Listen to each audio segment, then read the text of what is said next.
दोस्तों, महाराष्ट्र की सियासत में काफी उतार चढ़ाव चल रहे हैं। बहुत कुछ बयानबाजी चल रही है। हालात ये हैं कि संजय राउत को हर रोज ही नया बयान जारी करना पड़ रहा है, क्योंकि हालात ही कुछ ऐसे हो जा रहे हैं। अब इस बीच राज ठाकरे के बयान से महाराष्ट्र की सियासत में नया उबाल आ गया, नया बवाल हो गया, बहुत कुछ नया हो गया। उद्धव ठाकरे और संजय राउत बैकफुट में आ गए। हालांकि संजय राउत ने जवाब जरूर दिया, लेकिन फिर उसके बाद जो राज ठाकरे की तरफ से जवाब मिला, उसने तो संजय राउत को चारों खाने चित्त कर दिया। और इससे भी बड़ी बात, नए खुलासे ने सबको हैरान कर दिया। तो बताते हैं आपको सब कुछ। आप भी वीडियो को लाइक और शेयर कर अपना प्यार और सपोर्ट दिखाएं और कमेंट करके अपनी राय जरूर दें कि ये कितना बड़ा खुलासा हो सकता है। कमेंट जरूर करें। चैनल के साथ जुड़कर चैनल को सब्सक्राइब कर हमारी आवाज बने। तो महाराष्ट्र की सियासत में बहुत कुछ हो रहा है। अब राज ठाकरे के बयान के बाद तो नया उबाल है, नया बवाल है, और इस पर भी संजय राउत ने भी जवाब दिया तो राज ठाकरे ने भी उस पर पलटवार किया है, नए खुलासे का ऐलान किया है। असल में सबसे पहले राज ठाकरे का ही बयान आया। राज ठाकरे ने कहा कि इससे पहले जो मुख्यमंत्री थे वो पहले मुख्यमंत्री आवास से कभी बाहर नहीं निकलते थे। यहाँ पर राज ठाकरे के निशाने पर सीधे सीधे उद्धव ठाकरे थे और कहा कि वो बीमारी के बहाने सीएम हाउस से बाहर ही नहीं आते थे। लेकिन एकनाथ शिंदे ने ऐसा डंडा चलाया कि सीधे ही पूरी तरह से बाहर आ गए और अब बाहर ही हैं। यही नहीं, राज ठाकरे ने कहा कि अपने स्वार्थ के लिए गठबंधन किया, जो कि राज ठाकरे कभी नहीं कर सकता। और इस दौरान राज ठाकरे मिमिक्री करते हुए भी नजर आए। अब इसके बाद जवाब में संजय राउत सामने आए। संजय राउत ने जवाब दिया कि राजनीति मिमिक्री नहीं है और यहाँ पर मिमिक्री से आपको आगे बढ़ना चाहिए। मिमिक्री से आप आगे बढ़ नहीं पा रहे। मिमिक्री ही देखनी है तो फिर हम जॉनी लीवर को देखेंगे। संजय राउत ने कहा कि शोर करना और काम करना बहुत अलग अलग बात है और इसीलिए अब राज ठाकरे तुम मैच्योर ज्यादा हो गए हो और इसीलिए अब आगे की तरफ देखो, महाराष्ट्र की तरफ देखो और मिमिक्री करना बंद करो। अब राज ठाकरे को संजय राउत से ऐसी उम्मीद बिल्कुल भी नहीं थी और इसीलिए वो जवाब मिल गया जिसकी संजय राउत ने भी उम्मीद नहीं की थी। राज ठाकरे ने बहुत कुछ कह दिया, इतना बड़ा कुछ कह दिया जिससे बवाल हो गया।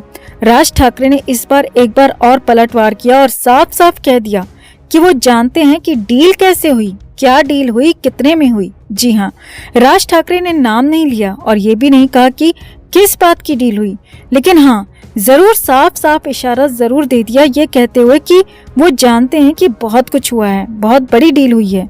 उस डील का खुलासा करने का भी ऐलान कर दिया।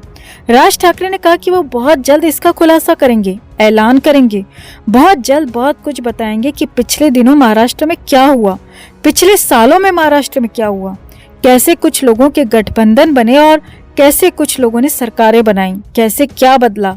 अब इसके बाद तो बवाल और ज्यादा बढ़ गया, क्योंकि इसके बाद संजय राउत की तरफ से कोई जवाब नहीं आया। संजय राउत प्रेशर में आ गए, उनकी पार्टी शिवसेना प्रेशर में आ गई, या कहें कि बैकफुट में आ गई और अचानक हर तरफ चुप्पी हो गई, क्योंकि राज ठाकरे ने ऐसा कुछ बड़ा मार दिया कि जिससे हर तरफ चुप्पी साध गई। अब इंतजार किया जा रहा है कि राज ठाकरे कुछ नया बोलेंगे, इंतजार किया जा रहा है कि राज ठाकरे कुछ नया बताएंगे और कुछ नई बात लेकर यहाँ पर आएंगे, जिससे कि महाराष्ट्र की सियासत में नया बवाल हो सकता है, उबाल हो सकता है, बवाल मच सकता है।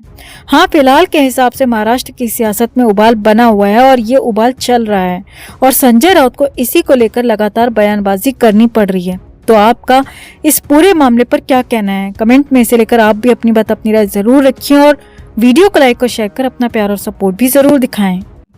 तो ये पूरा किस्सा मुंबई के ठाणे में आयोजित एक योग रैली से शुरू हुआ, जहां मुंबई योग पीठ की तरफ से लाला रामदेव को चीफ गेस्ट के तौर पर बुलाया गया था।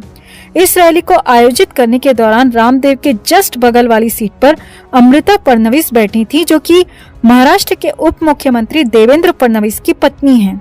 इसके अलावा रैली में श्रीकांत शिंदे और कई जाने माने लोग भी बैठे थे। इस रैली में सैकड़ों की संख्या में महिलाएं भी मौजूद थीं। अब आदत के मुताबिक मंच से लाला रामदेव गोबर करने लगे, बोलने लगे, तो लाला रामदेव अपनी जुबान पर कंट्रोल नहीं कर पाए और उनके मुंह से ऐसा बहुत कुछ निकल गया जो कि महिलाओं का अपमान माना जा रहा है। दरअसल लाला रामदेव अपने भाषण में योग की तारीफ कर रहे थे और बार बार कह रहे थे कि योग करके अमृता फडणवीस ने खुद को अब भी जवान बना के रखा है। फिर लाला रामदेव ने उनका भाषण सुनने आई महिलाओं की ओर इशारा करते हुए कहा कि आगे की सीट पर बैठी महिलाएं साड़ी पहनी हुई हैं और पीछे की तरफ वाली महिलाओं ने सूट पहन रखा है। सोचने वाली बात तो यहाँ पर यह भी है कि लाला रामदेव योग सिखा रहे थे या फिर महिलाओं को ताड़ रहे थे। खैर, अब यहाँ तक भी सब ठीक था। आगे सुनिए सो कॉल्ड बाबा ने क्या कहा। लाला रामदेव आगे बोले, महिलाएं कुछ भी पहने अच्छी लगती हैं, साड़ी में भी औरतें अच्छी लगती हैं, सलवार सूट में भी अच्छी लगती हैं। और इसके बाद जो लाला रामदेव ने कहा उसी पर थू थू हो रही है। सो कॉल्ड बाबा रामदेव ने अपने भाषण में आगे कहा, औरतें मेरी तरह कुछ ना पहने तो भी अच्छी लगती हैं। यानी कि बाबा रामदेव के कहने का मतलब था कि महिलाएं बिना कपड़ों के निर्वस्त्र भी अच्छी लगती हैं, नग्न भी अच्छी लगती हैं। यहाँ पर बाबा के बयान पर कई तरह के सवाल उठते हैं कि उन्होंने आखिर कितनी महिलाओं को इस तरह देख रखा है। खैर, उनकी फैंटेसीज पर फिर कभी अलग से चर्चा करेंगे। फिलहाल इनके इस भद्दे बयान पर लौटते हैं। तो इसके बाद लाला रामदेव ने अपनी बात को संभालते हुए कहा कि बच्चा भी तो बिना कपड़ों के दुनिया में आता है, नग्न आता है, और छोटे बच्चे तो 8-10 साल तक बिना कपड़ों के नग्न ही घूमते रहते हैं। अब हम तो ऐसे बच्चों को नहीं जानते दोस्तों जो 8-10 साल तक बिना कपड़ों के नग्न घूमते हों। आप बाबा की इस बात से कितना सहमत हैं कमेंट में जरूर बताएं। तो आगे रामदेव ने बात संभालने की काफी कोशिश की, मगर वो गोबर तो कर चुके थे ये कहकर कि महिलाएं बिना कपड़ों के नग्न भी अच्छी लगती हैं। अब लाला के इस बयान के बाद तो हंगामा मच गया। सोशल मीडिया पर रामदेव के बयान वाला वीडियो सर्कुलेट हो गया और चारों तरफ से लाला रामदेव की थू थू होने लगी। हर तरफ से लाला रामदेव को इस भद्दी टिप्पणी के लिए कोसा जा रहा है, आलोचना की जा रही है और इसे पूरी तरह महिलाओं का अपमान और महिलाओं के कपड़ों पर अभद्र टिप्पणी कहा जा रहा है। अब लाला रामदेव के इसी बयान को संजय राउत ने भी लपक लिया और राउत ने लाला रामदेव को घेर लिया। राउत ने लाला रामदेव को कहा कि वो देश की सभी महिलाओं से माफी मांगे, नहीं तो महिलाओं के अपमान के चलते हम एक्शन लेने को मजबूर होंगे। संजय राउत यही नहीं रुके और मौका मिला तो अपनी भड़ास निकालना शुरू कर दिया। इस मामले में संजय राउत ने रामदेव के बयान की तो निंदा की ही की, साथ ही साथ मंच पर मौजूद अमृता फडणवीस की भी क्लास लगा दी। राउत ने कहा, रामदेव से तो हम महिलाओं की इज्जत की उम्मीद कर भी नहीं सकते, मगर मंच पर साथ में बैठी अमृता फडणवीस जो कि खुद महिला हैं, उन्होंने बाबा रामदेव के बयान को वहीं पर क्यों नहीं रोकवाया। उन्होंने मंच पर महिलाओं का अपमान होते हुए देखा और विरोध करना तो दूर की बात, वो रामदेव के इस बयान पर हंसती हुई दिखी।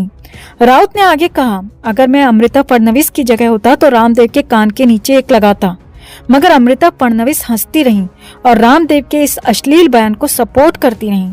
राउत बोले, वैसे तो अमृता महिलाओं की बड़ी हिमायती बनी फिरती हैं, महिला पक्षकार बनने का ढोंग करती हैं, और जब सरेआम महिलाओं के कपड़ों को लेकर भद्दी टिप्पणी की जा रही थी तो वहीं पर कुछ नहीं बोली बल्कि तालियां बजाती रहीं। राउत ने आगे कहा, द्रौपदी का चीरहरण हुआ था तो महाभारत हुई थी, अब यहाँ तो पूरे देश की महिलाओं की इज्जत उछाली गई है। उन्हें बिना कपड़ों के अच्छे दिखने की बात बाबा रामदेव जैसे व्यक्ति ने कही है और वहाँ बैठे लोग हंसते रहे, तालियां बजाते रहे। ये तो बहुत ही ज्यादा शर्म की